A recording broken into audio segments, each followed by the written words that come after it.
मैं हूं आपका मेज़बान अरशद शरीफ और आज प्रोग्राम रिपोर्टर में हम बात करेंगे अदालती निज़ाम की, सियासी मुदाखलत की और लोगों को इंसाफ की फराहमी की। और इस मौजू पर बात करने के लिए हमारे साथ इस्लामाबाद स्टूडियो में मौजूद हैं जस्टिस रिटायर्ड तारिक महमूद साहब, सीनियर एडवोकेट हैं। वकला तहरीक में काफ़ी कलीदी किरदार इन्होंने अदा किया, वो तहरीक जिसने chief justice of Pakistan Iftikhar Chaudhry की रेस्टोरेशन में एक अहम किरदार अदा किया। उनके साथ तशरीफ फरमा है मतीउल्लाह जान, सीनियर कॉरेस्पॉन्डेंट हैं डॉन न्यूज़ के, और लाहौर से हमें ज्वाइन कर रहे हैं advocate supreme court Hamid Khan साहब।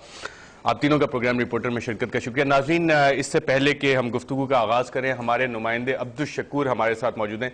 शकूर, हमें यह बताइएगा, आज जब जफर कुरैशी जो एडिशनल डायरेक्टर जनरल FIA हैं, उनका केस अदालत में आया तो सियासी मुदाखलत के हवाले से क्या बात हुई सुप्रीम कोर्ट में?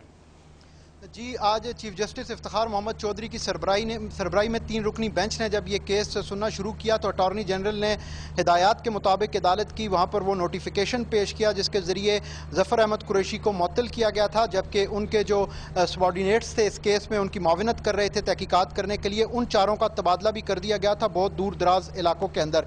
तो जब ये रिकॉर्ड पेश किया गया तो उसके बाद चीफ जस्टिस ने अपने रिमार्क्स में ये बात कही कि अब अदालती उमूर में भी सियासी मुदाखलत शुरू हो गई है। उन्होंने कहा कि ज़फ़र कुरैशी ने इतना बड़ा क्या कसूर किया है कि आपने उनको मुअत्तल कर दिया है, जबकि ऐसे ईमानदार अफसरान के साथ तो खड़ा होना चाहिए था। इसके साथ साथ उन्होंने कुछ अखबारात के हवाले भी दिए जिसमें यह कहा गया कि मुबैना तौर पर ज़फ़र अहमद कुरैशी को बुलाकर हुकूमती कुछ सीनियर अहदेदारों ने यह बात कही कि वो 4 ऑप्शंस कबूल कर लें, या तो वो इस केस की तहकीकात से खुद को अलग कर लें, या मुनस इलाही को जो कि सीनियर वजीर चौधरी परवेज़ इलाही के बेटे हैं उनको जमानत पर रिहा कर दें, या तवील रुखसत पर रवाना हो जाएं। इस तरह के कुछ ऑप्शन थे। ये पढ़ने के बाद चीफ जस्टिस का ये कहना था कि बज़ाहिर ऐसा लगता है कि जो अदालत की जो अथॉरिटी है, जो उसके इख्तियारात हैं, उनको मानने से रूगर्दानी की जा रही है। जी शकूर, वहाँ पे ये भी कोई बात हुई कि अगर हुकूमत फॉलो नहीं करेगी डायरेक्शंस इस केस में या कुछ तफसीलात मांगी गई तो हाई कोर्ट के किसी रिटायर्ड जज को इन्वेस्टिगेशन के लिए बिठा दिया जाएगा?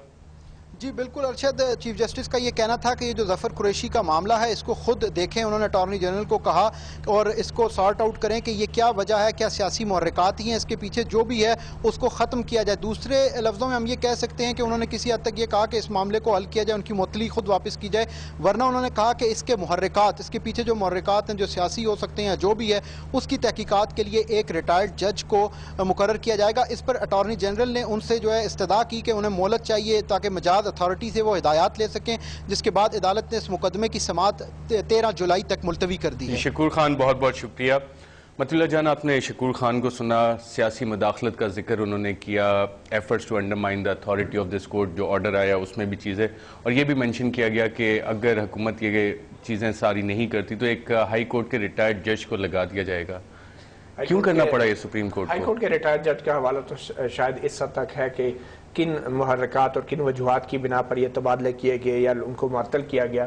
जो मेन केस है उस हवाले से तो अभी भी शायद FIA ने ही सब कुछ करना है। मेरे ख्याल में ये तमाम झगड़ा अदालत का और हुकूमत के दरमियान कोई नया नहीं है, और ज़फ़र कुरैशी जो है वो इस एक तसलसल जो कशीदगी चली आ रही है उस तसलसल का सिर्फ एक हिस्सा है। ये सिर्फ एक केस है कि जहाँ पे लग ये रहा है कि हुकूमत जो है वो सुप्रीम कोर्ट के फैसले को नहीं मान रही, जबकि ये एक बहुत पुराना सिलसिला है जब से नई हुकूमत आई है, और खासकर NRO के हवाले से जिस तरीके से लैतुलाल से काम लिया गया। NRO केस का क्या हुआ?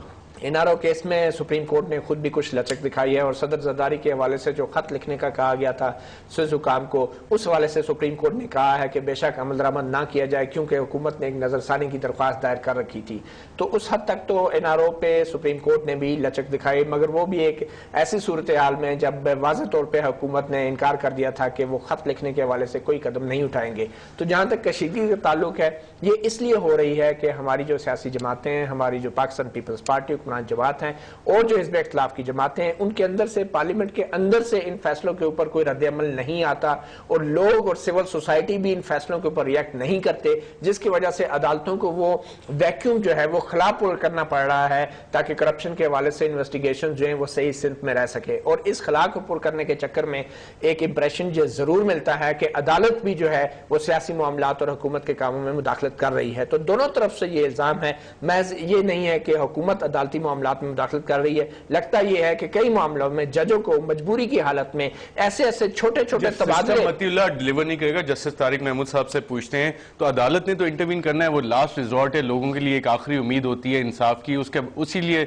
सुप्रीम कोर्ट में जाते हैं। और जैसे मती बता रहे थे कि एनआरओ केस में भी कुछ नहीं हुआ, और जब आप आम लोगों से बात करें वो कहते हैं कि जी बहुत सारी स्टेटमेंट्स आती हैं, अखबारों में हम बड़ी बड़ी हेडलाइंस पढ़ते हैं, लेकिन बहुत सारे केसेस ऐसे हैं जिसमें कि एक्शन नहीं लिया जाता। और जब अदालत उज़्मा ये कहे कि ये लगता है कि ये स्टेप्स इसलिए लिए गए in order to undermine the authority of this court, अदालत उज़्मा सुप्रीम कोर्ट की अथॉरिटी अंडरमाइन करने की कोशिश हो जो कि ऑर्डर में लिखी जाए और लोग आइडेंटिफाई ना हो सके, जस्टिस साहब की क्या है? देखिए, दो बातें। प्राइम मिनिस्टर साहब ने मेरा कल एक बयान दिया, उन्होंने फरमाया कि मेरी हुकूमत को करप्शन से कोई ख़तरा नहीं है। ठीक है, तो ऐसा लगता है कि करप्शन कोई इशू नहीं है। करप्शन शायद इसलिए अब इशू नहीं है कि जैसे कि मैंने पहले भी एक बात कही थी कि जितने भी हमारे पॉलिटिकल लीडर्स जो हैं और मुख्तलिफ पार्टियों के, वो हर वक्त दूसरों के कपड़े उतारते हैं, लेकिन उसके बावजूद उसको एड्रेस नहीं किया जा। अब देखिए, इस पर्टिकुलर केस की एक बात है, ये एक मैटर था कोर्ट में पेंडिंग था और उसमें एक ऑर्डर किया गया। अब देखिए ना, उसमें एक बात तो जो जफर कुरैशी के हक में थोड़ी सी चली जाती है ना, जिससे कम से कम लोगों का तो परसेप्शन सही हुआ, 2.25 अरब रुपए की तो उसने रिकवरी करा के दी।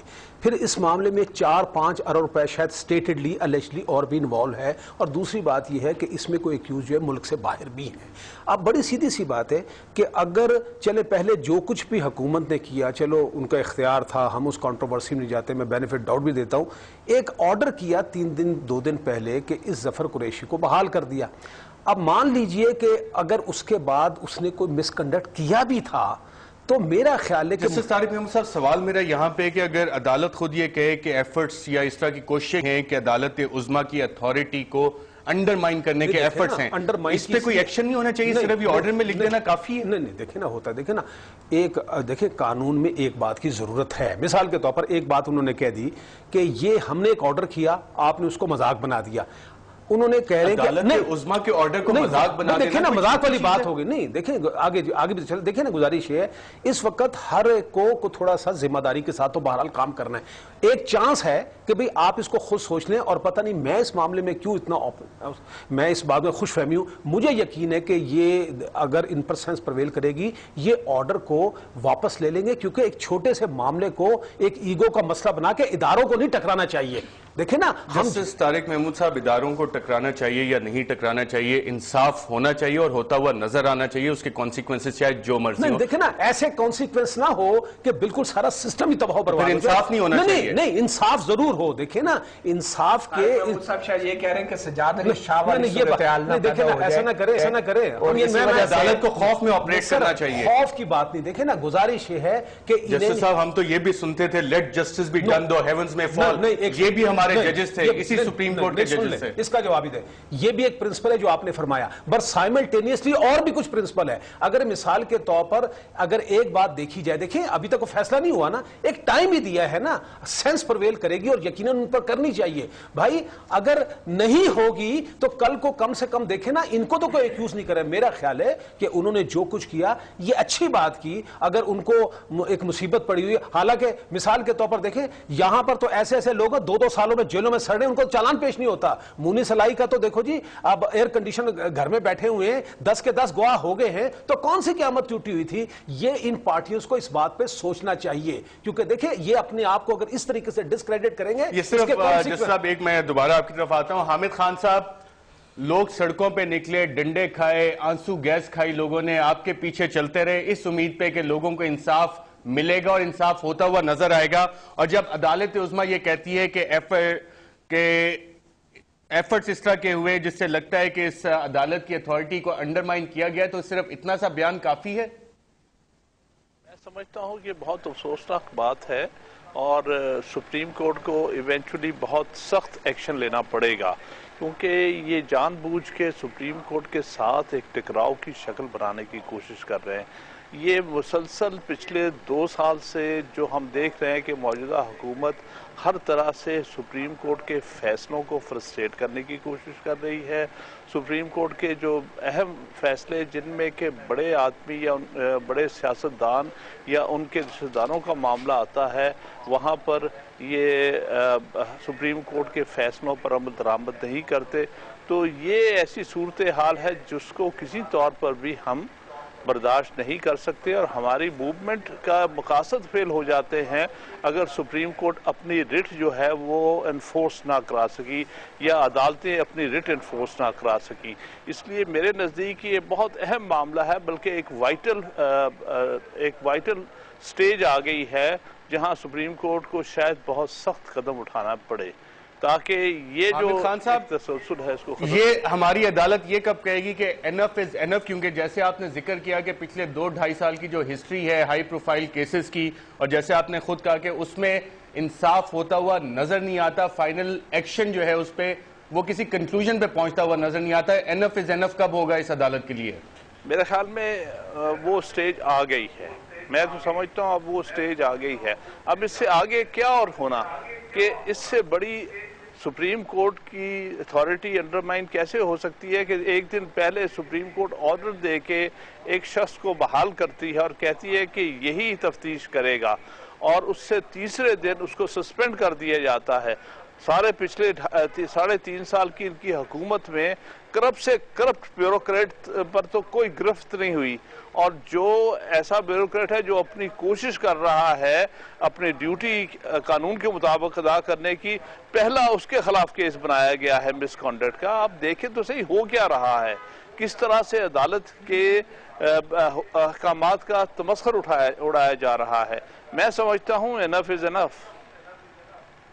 जी नाज़रीन, यहाँ पे हम एक वक्फा लेंगे और वक्फे के 12 वापस आते हैं तो इसी मौजू पे अपनी गुफ्तगू जारी रखेंगे और ये जानने की कोशिश करेंगे कि अगर अदालत उज़्मा जिस बेंच को चीफ जस्टिस इफ्तिखार चौधरी खुद उसमें बैठे हुए थे और ये कहते हैं कि efforts have been made to undermine the authority of this court, तो क्या उन लोगों का पता नहीं लग सकता जिन्होंने ये एफर्ट्स किए कि अदालत उज़्मा की अथॉरिटी को अंडरमाइन करें? एक वक्फे के बाद